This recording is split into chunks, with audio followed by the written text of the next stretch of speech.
वज़ीर-ए-आज़म शहबाज शरीफ ने सिंध बिलखुसूस कराची में सैलाबी सूरत-ए-हाल का नोटिस ले लिया।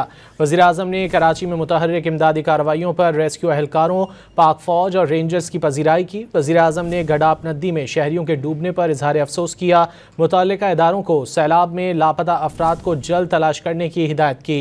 शहबाज शरीफ ने NDMA को कराची और सिंध में सैलाब के पेश नज़र इमदादी कार्रवाइयों के लिए ताउन की हिदायत की। वज़ीर-ए-आज़म ने कहा, आवाम को सैलाबी सूरत-ए-हाल से आगाह करने के लिए आगाही मुहिम मज़ीद मुतहर्रिक की जाए। आगाही मुहिम के ज़रिए शहरी सैलाब जैसी आफत से बच सकेंगे। सैलाब से मुतासरा निज़ाम मवासलात की जल्द बहाली के लिए इक़दाम किए जाएँ। सैलाबी सूरत-ए-हाल से निपटने के लिए वफाक और सिंध हुकूमत मुकम्मल तौर पर मुतहर्रिक हैं। कराची में मुतासरा ख़ानदानों की इमदाद बहाली के लिए तरजीही बुनियादों पर इक़दामात किए जाएँ।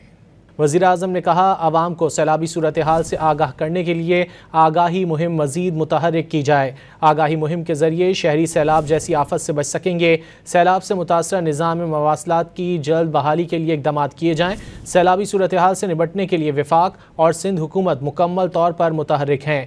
कराची में मुतासरा ख़ानदानों की इमदाद बहाली के लिए तरजीही बुनियादों पर इक़दामात किए जाएँ।